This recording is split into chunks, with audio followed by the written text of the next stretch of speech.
All right, good afternoon, everyone. This is the caucus of the whole of the Vermont House of Representatives to receive a training today from our House Ethics Panel on our ethics policy.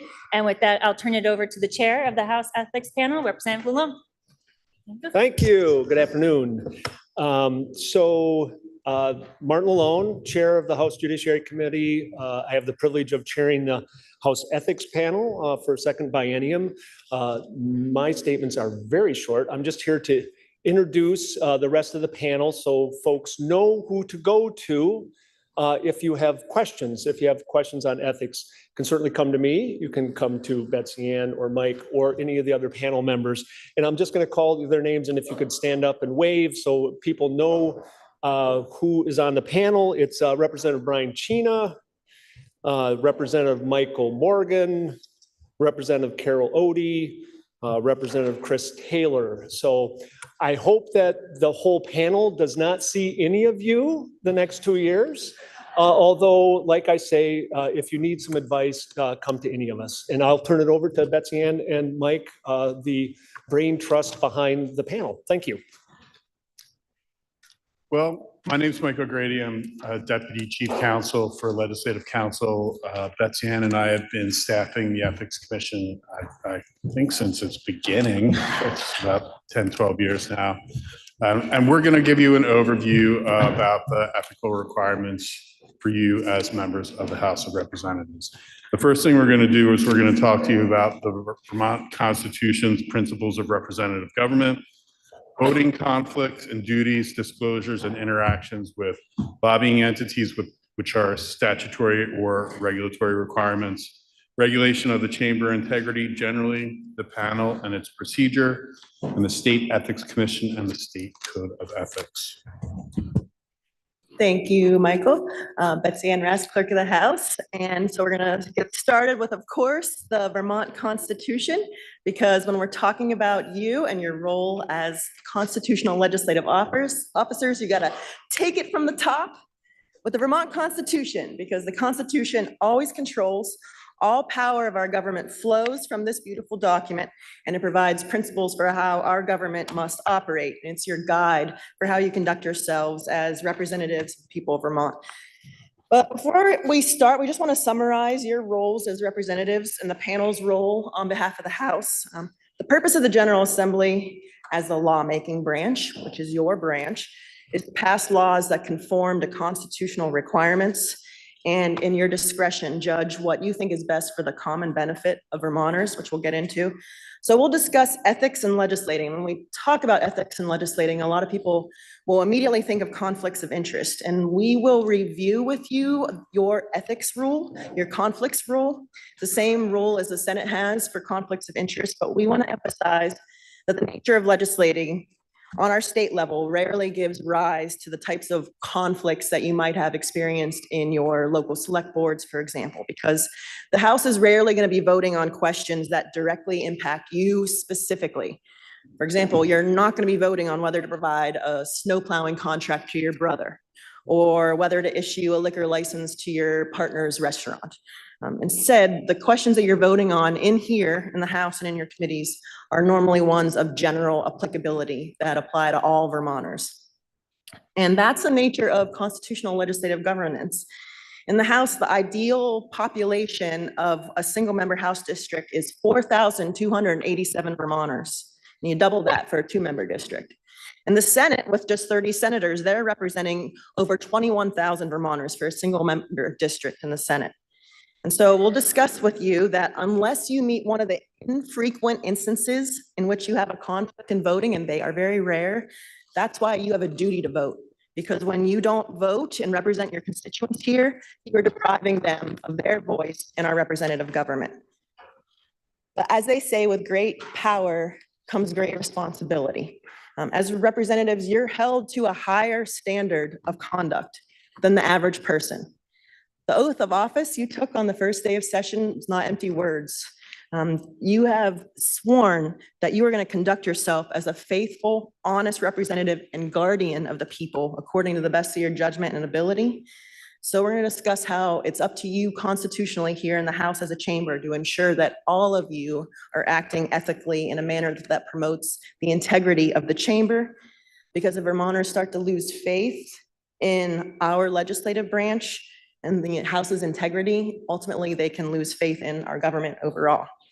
So the purpose of the panel is to ensure that members are acting in a manner that maintains chamber integrity, and that applies to your behavior not only within the walls of the State House, but outside of it too. So we'll review with you some examples of legislative discipline that's been imposed here and elsewhere that has been based on a legislator's behavior that was not necessarily related to their legislative role. And the last thing we want to emphasize for you that the chair already did is that the panel was here as a resource for you. If you have any questions about your ethics along the way, our panel members are awesome. They're always here for you, and you should feel free to reach out to them at any time. So with that said, we're going to turn to how our Constitution structured our legislative branch, and we'll get into some more finer points of legislating. So one of the key constitutional principles, clauses in the Vermont Constitution that really dictates how government is operated and administered in the state, and is also kind of an overarching guide for you in your ethical behavior, is the Common Benefits Clause.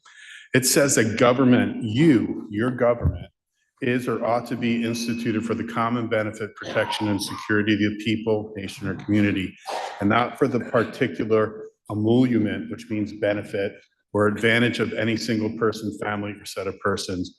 You are here, the government, not to serve yourselves, but to serve the community, the state as a whole. Related to that is the next provision of the Constitution will cover, Chapter 2, Section 12, which is a prohibition on legislators receiving fees for advocating bills. This section says that no member of the General Assembly shall directly or indirectly receive any fee or reward to bring forward or advocate business to be transacted here in the legislature. And it goes on to say, or advocate any cause as counsel in either house of legislation, except when employed on behalf of the state. So this really is having two provisions here. The first one, no member of the General Assembly shall receive a reward for transacting business. That's basically a prohibition on bribery. Makes sense. That second clause, no member of the General Assembly shall advocate any clause as counsel. When we first started reviewing this, we thought, what does that mean? If you're an attorney, you can't be wearing your attorney hat when you're in here. But that's when we realized up until the mid 1970s, all the way up until about 1975, legislative counsel was a term that they used for lobbyists. So now that makes sense. You can't advocate any cause as a lobbyist here, getting paid by a private entity to advocate business. That makes sense because then you wouldn't be advocating on behalf of the general interest, you'd be advocating on behalf of a private interest in conflict with the Common Benefit Clause that Michael just reviewed with you. And we'll just note here, although that second half of this provision has not been adjudicated by the Vermont Supreme Court to our knowledge, we do think that this provision of the Constitution acknowledges that legislators can be employed in other parts of the state, and they have, and our Constitution recognizes that, and it makes sense because if you're working on behalf of the state, you're still working on behalf of the general public interest. So Betsy Ann referenced this earlier. You all take an oath of office when you are sworn in, and they are not empty words. These are words that guide how you should act ethically within the role of legislator. And the first thing that you do is you swear or affirm that as a member of this assembly, you will not propose or assent to anything which will appear injurious to the people. You're not going to consent to anything that's going to abridge their rights and privileges under the Constitution. And you're going to conduct yourself as a faithful, honest representative and guardian of the people according to the best of your judgment and ability. And you will do this in a way that's not injurious to the Constitution or government itself.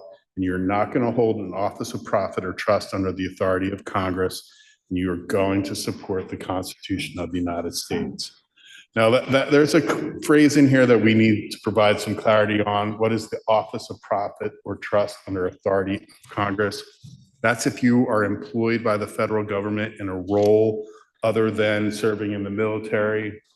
And that's it's pretty ancient doctrine. Its original purpose was to prevent divided loyalty between state and federal government. But the courts still construe this provision strictly. So if you are looking to find yourself in a federal job, you might want to come consult with us before you take the job.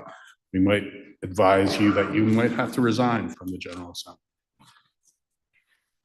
Now I'll take you into another provision of the Vermont Constitution, Chapter 2, Section 14. And this is the provision of the Vermont Constitution, the Senate has a similar one, that provides that the representatives, to you, shall have the power to judge of the elections and qualifications of their own members, and they may expel members, but not for causes known to their constituents before their election. So we thankfully have interpretation from the Vermont Supreme Court on what that provision means in regard to the House's power to judge the qualifications of their own members. In the 2001 case, Brady v. Dean, this was in regard to members of the public who challenged a vote that happened here in the House because House members back in 2001 had participated in a betting pool on the results of a vote that was going to happen. And so members of the public challenged that under multiple provisions of statute, of the Constitution. And the court said, this is not for us to decide. We cannot decide whether a member should have voted on a question because this provision of the Vermont Constitution has provided the House with the exclusive authority to judge member qualifications, and that at least includes the ability of the House to judge whether a member has a conflict in voting. So this was really important case law for us moving forward to know that this reiterates that you as a chamber have the authority and the power and the responsibility to judge the conduct of your own members. That includes whether you have a conflict in voting and shouldn't vote, but it also includes more broadly the qualifications and whether members are adhering to the ethical standards of conduct for you here in the chamber. And then we also have the expulsion power, which thankfully has not had to be used anytime recently, not in this century, the one before. So when it comes to judging member qualifications, there are two types of legislator conduct that we might, the panel might consider. The first is core legislative functions. And so in the, we had Brady v. Dean, and then we also have thankfully another case from Nevada, Commission on Ethics v. Hardy, which used our Brady v. Dean case to interpret this language that helps us understand that when it comes to core legislative functions, that means voting, it means debate, it even means disclosing conflicts, disclosures, because that relates to whether you have a conflict. All of those things are core legislative functions that are exclusively up to a chamber to decide. Those powers to decide whether a member has conflict cannot be delegated to another entity.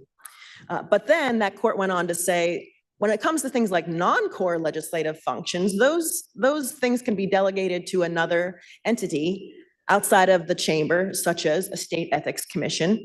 And so when it comes to non-core legislative functions, such as things like a legislator entering into governmental contracts, or receiving honorariums or gifts more generally, which you have enacted in a law for regulation by the State Ethics Commission we'll get to later. Those are things that can be delegated to an outside entity. So now we're going to talk about the standards for conflict of interest, standards for disclosure, and standards for interaction with lobbying entities. Now, the overall rule for conflict of interest is in Rule 75, House Rule 75. It has been in the House rules in effectively the same text since 1859. And it says that members shall not be permitted to vote upon any question in which they are immediately or directly interested. Well, what does that mean? That's not very detailed or specific. So we have to go and look for resources that assist the state in interpreting that phrase. And one of the major resources that you have and that you should learn about is Mason's Manual of Legislative Procedure. It is a book of parliamentary law that has been incorporated by reference into the House rules. So where the House rule doesn't specifically address an issue or a question or how you conduct yourself in committee or elsewhere, Mason's Manual of Legislative Procedure likely addresses that question. And when it doesn't address that question, we look to another resource, It's called Cushing's Legislative Assemblies. It has not been incorporated into the House rules, but it is still instructive to how we might answer a question that you have regarding parliamentary procedure or ethical behavior. So what does it mean to be have that direct personal or that any question in which they are immediately or directly interested? Well, Masons says in 522-1 that the right of members to represent their constituency is such major importance that members should be barred from voting on proposals of direct personal interest only in clear cases and when the proposal is particularly personal. Well, what does particularly personal mean?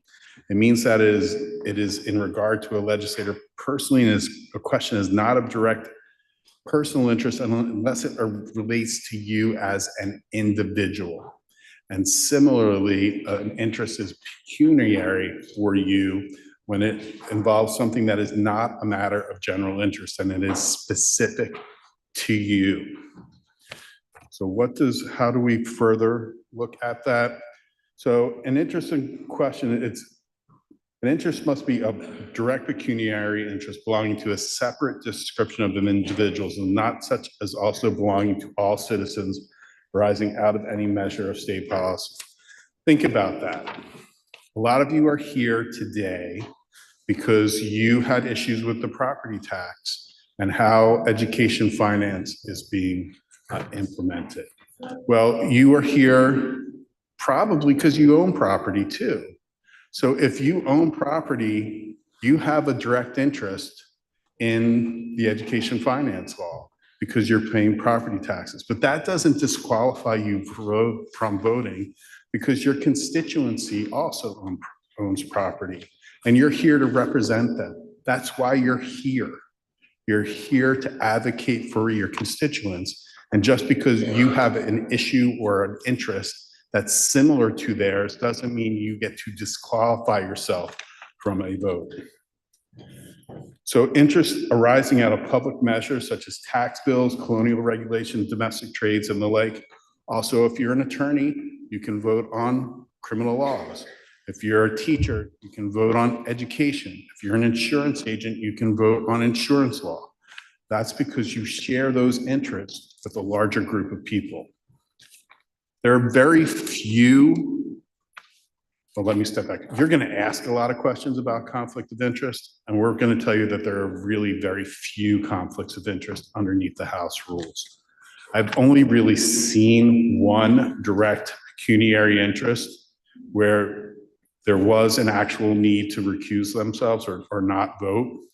It was when a member was voting on the salary for judges and her spouse's salary was in one band. So she was effectively voting on her spouse's salary, her household income. That was a direct pecuniary interest, and she should have not voted on that. And she rightfully recused herself. But otherwise, this is the nature, as Michael was describing, the nature of representative government here.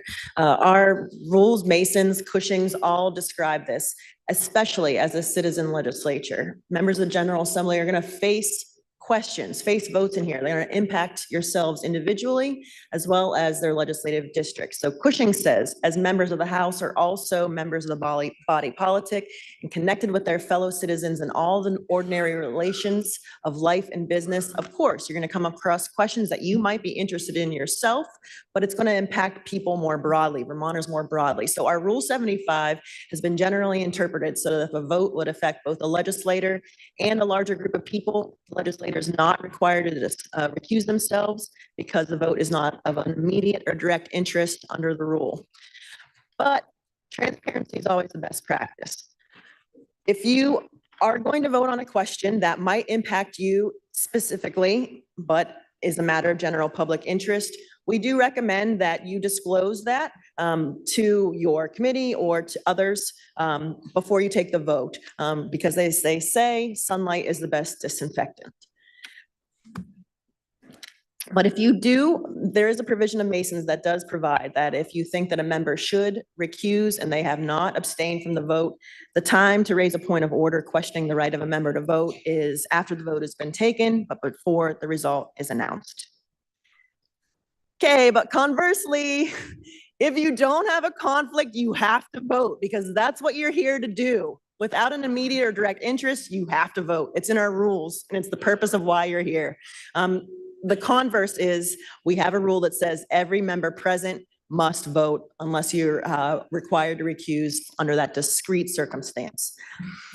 Now in the House, some members have abstained without asking to be excused from voting, but you compare that to our counterparts in the green room, they actually have to ask permission before they get excused from voting, and they're almost always told, no, you have to vote.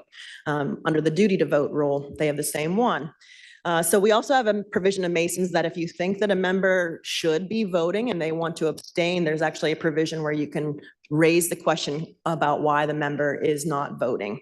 And we encourage you to seek advice from your panel members. You can come to my office if you need some advice on whether you should be voting on a question.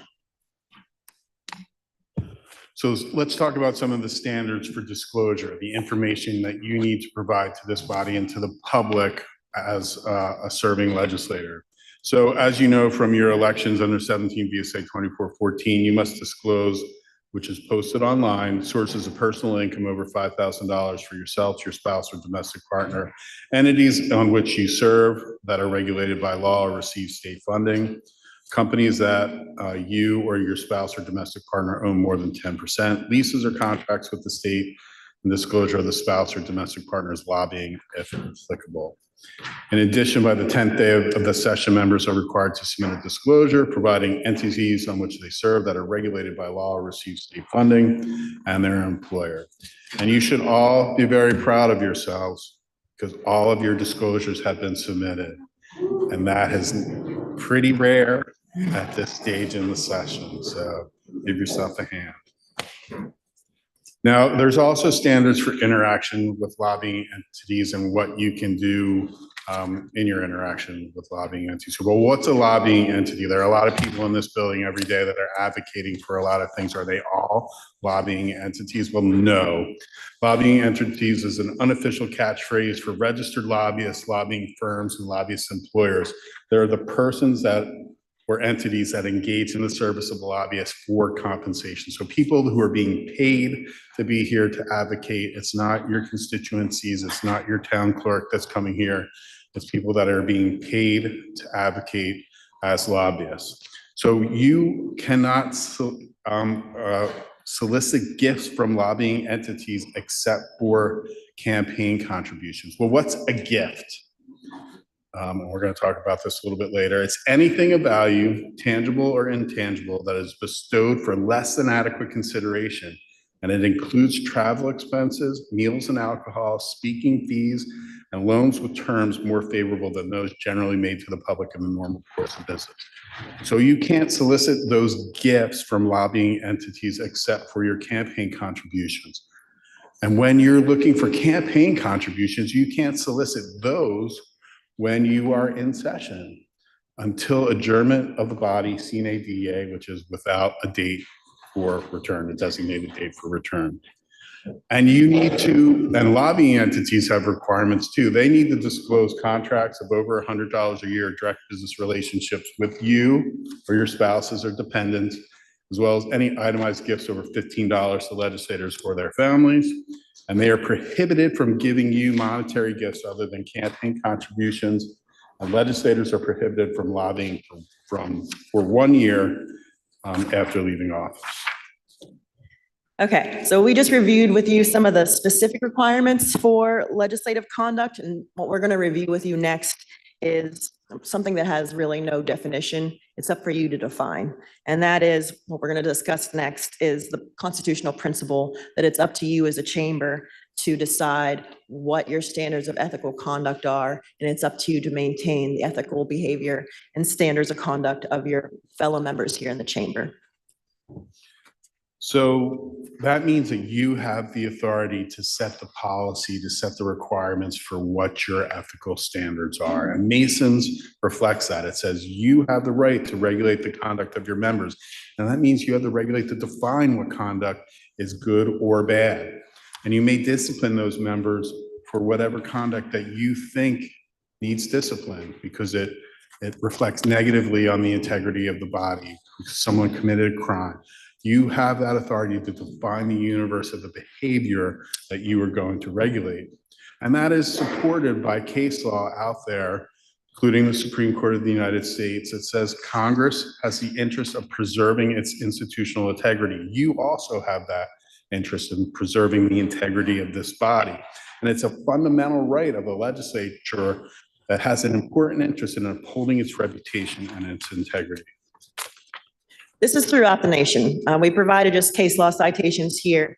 It says throughout our US, this case law upholds that every legislative body has the right to regulate the conduct of its members for any cause that it may deem sufficient. Courts have upheld the ability of a chamber to expel its members, even when its constitution didn't even provide the expulsion authority to the chamber, because it's inherent in each chamber to regulate its members and to punish them for misconduct, to protect the integrity of the legislative process. So that doesn't mean you're like scot-free and you can go around violating the Constitution left and right. So courts still are going to enforce the Constitution and the constitutional rights of others. So they will look and see if legislative discipline violates your First Amendment rights or violates due process or might violate the constitutional rights of others. But, and in addition, the Constitution says that you can expel members from the body if your constituents knew about the potential cause of that expulsion before they elected you. So you can be naughty as long as your constituents knew you were naughty and elected you with that knowledge. So, but otherwise, there's no known cause of action, no case law that places limits on the type of legislator conduct that may be disciplined.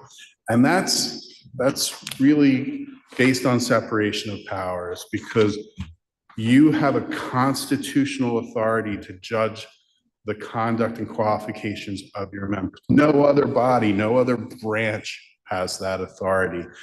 Similarly, the judicial branch has its authority to judge its members, the bar, and you don't interject yourself into that. That's a constitutional authority. So that separation of powers gives you the right to regulate the behavior and the ethics of your members.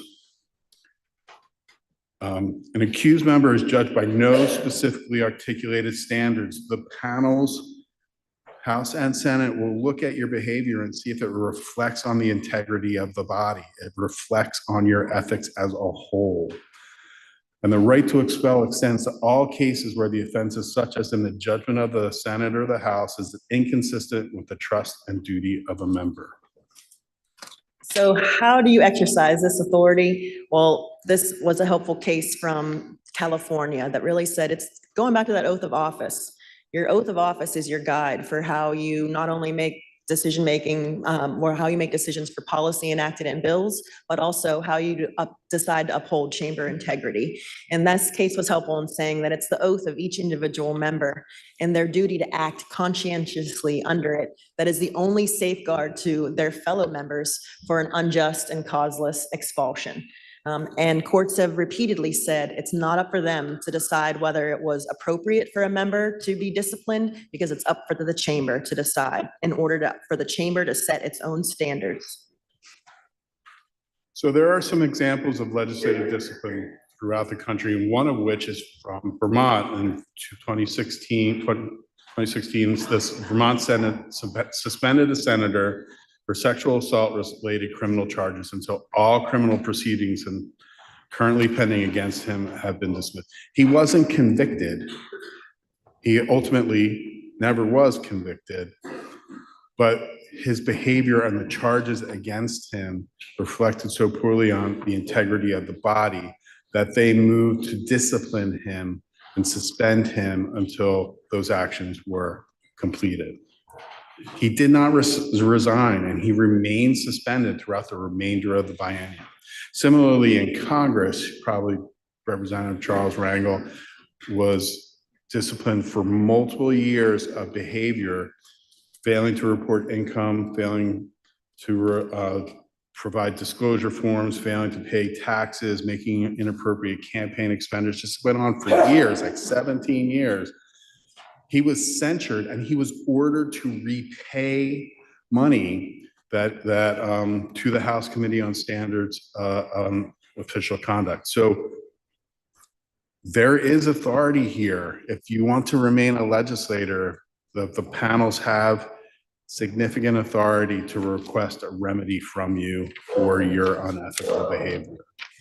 Just piggybacking on what Michael just said, it doesn't matter because we are two separate branches. We're separate from the executive branch and the judicial branch. So for example, member conduct might be conduct that could be charged as a crime, and maybe it is charged as a crime, and maybe it's not. And maybe if it's charged as a crime, the member might be acquitted, but it doesn't matter what happens in the judicial branch because that is up to the judicial branch to decide, and it's separately up to you as a chamber to decide whether that conduct, which could be criminal in nature, but maybe is not fully adjudicated in the judicial branch, it could still subject a member to discipline here because whether a member is charged and convicted criminally is completely separate from what you could do here in disciplining a member, and it has two different effects. You could go to jail through conviction in the judicial branch, but here, for example, expulsion authority is not going to put you in jail, but it will remove you as a member from this body and could prohibit you from holding office again.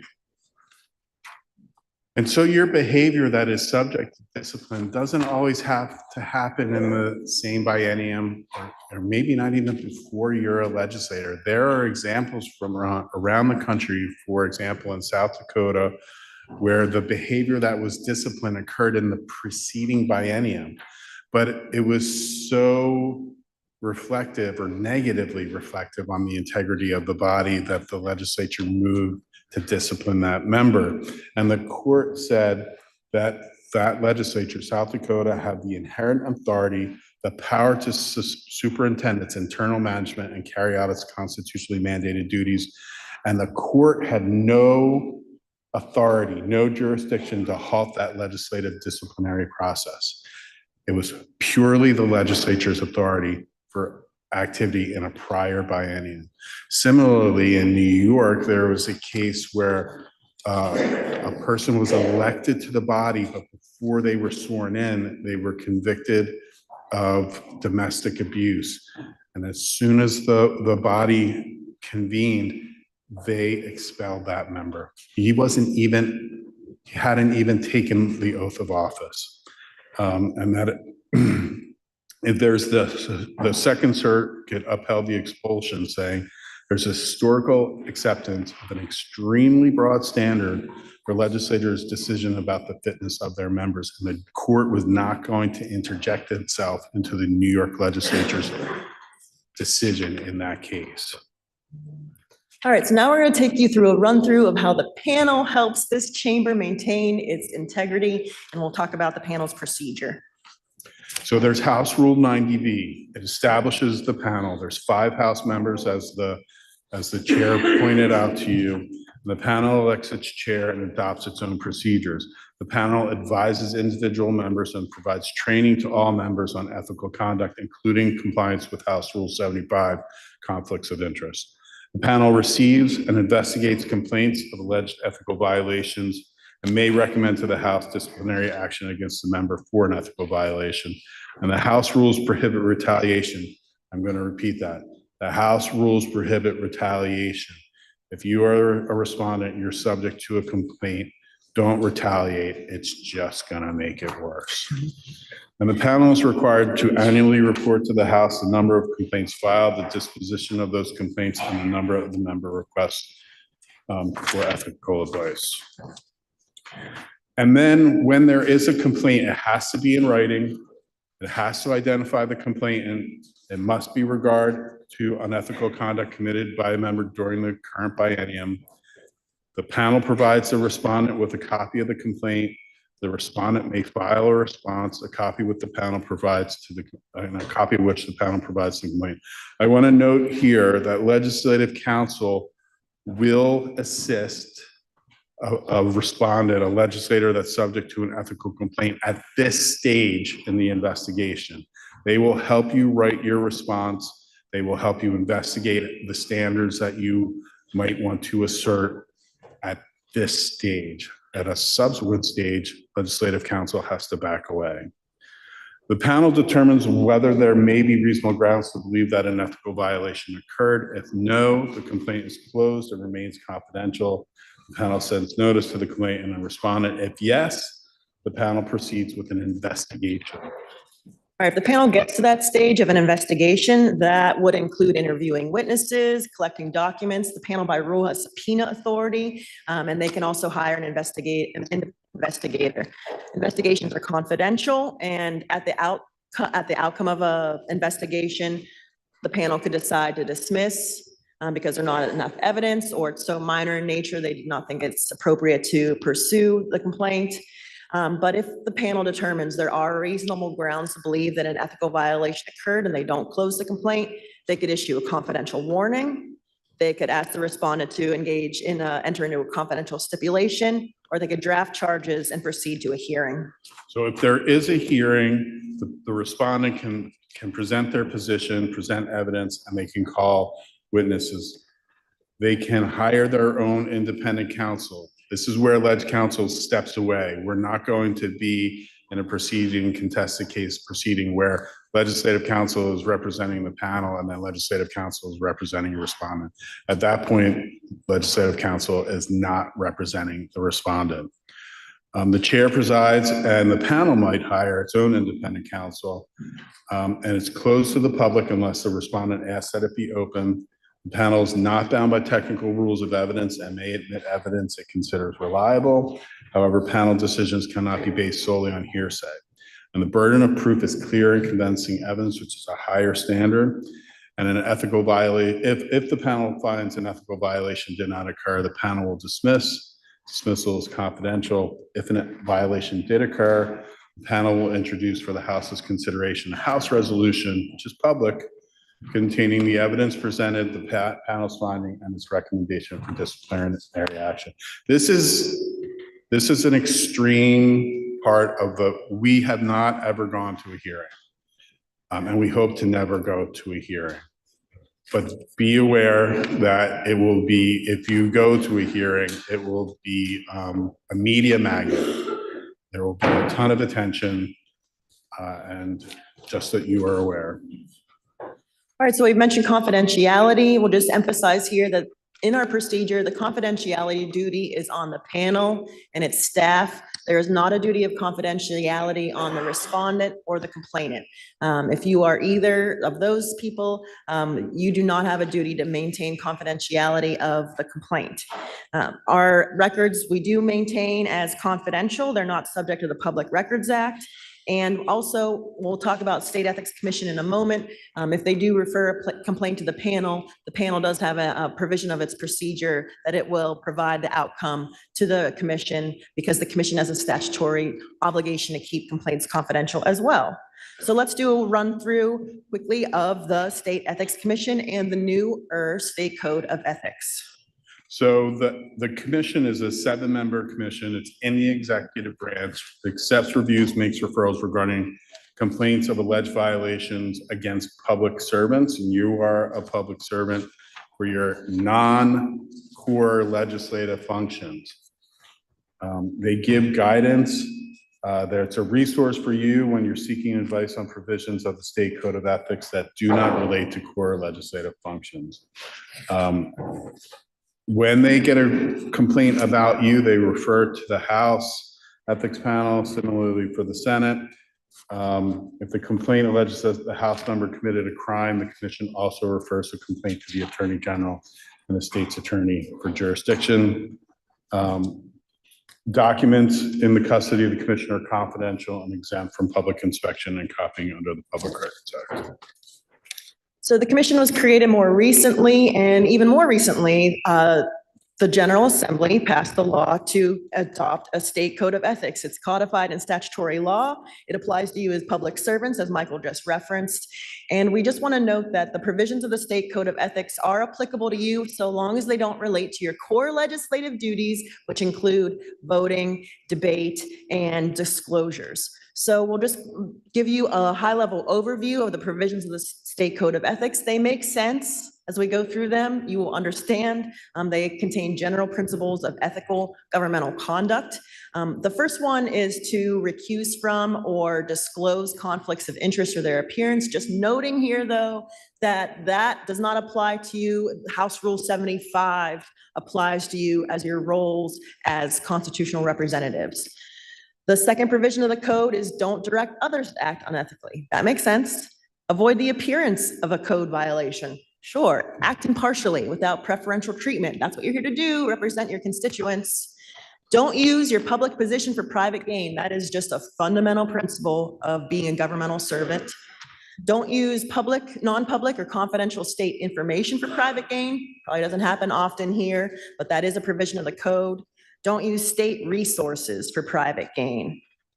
And do not solicit or accept gifts except for a list of permissible gifts. I'm not going to go through all the permissible gifts. Some are really intuitive, like your inheritance. You're not banned from inheriting money as a legislator. But one of the most common questions we get is about the gift of free attendance by sponsoring entity to a widely attended charitable, political, or civic event in which the legislator participates in an official capacity, which may include admission and transportation. Note, it doesn't say lodging. Lodging is not a permissible gift underneath this exception. So you can attend political events, civic events in which you're participating in your official capacity. You can accept food, you can accept admission, but you can't accept lodging. And remember, a gift is anything of value, tangible or intangible, bestowed for less than adequate consideration.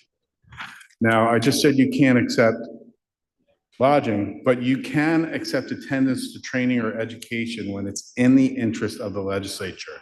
You can go to NCSL, you can go to some of the other organizational associations that provide training for legislators. You can go to even specific training. That's allowed when it's in the interest of the legislature and not for your personal gain. And then there's this chart. Thankfully, I'm not going through the chart. It's a little like Candyland, but it is something that will help you in making your decision calculus. If you get something, somebody's offering you something of reward, something tangible or intangible, you can look at this and it'll help you inform whether or not you should take it, or it'll help you inform whether or not you should ask Betsy Ann or myself or the State Ethics Commission whether or not you can accept. We'll just take you through the rest of the state code of ethics. It also says don't make unauthorized commitments or promises on behalf of the state. Do not seek or engage in outside or employment or activities that conflict with your legislative duties. Although please see us if you think that might be an issue, because the Constitution does provide the ability of all voters to have a right to be elected into office. So please flag, we're flagging that to please come see us if you have a question about that. Also, just flagging even more, for 1 year after leaving office, legislators are prohibited from being lobbyists. That means private paid lobbyists, not state paid, people who work on behalf of the state to advocate here. You have to comply with applicable state and federal law. That makes sense. Whistleblowers are protected, and there is a code of ethics training. You just accomplished it today. We really appreciate the commission, the State Ethics Commission, for being here for us as a resource. They were not able to be here today due to their schedule, but we've also provided a quick summary of their code of ethics here. And we will be able to be here as a, if you have questions for us about the code, we might be referring you to the code after we review your question. That's it. Thank you so much. Really encourage you to reach out to us if you have questions.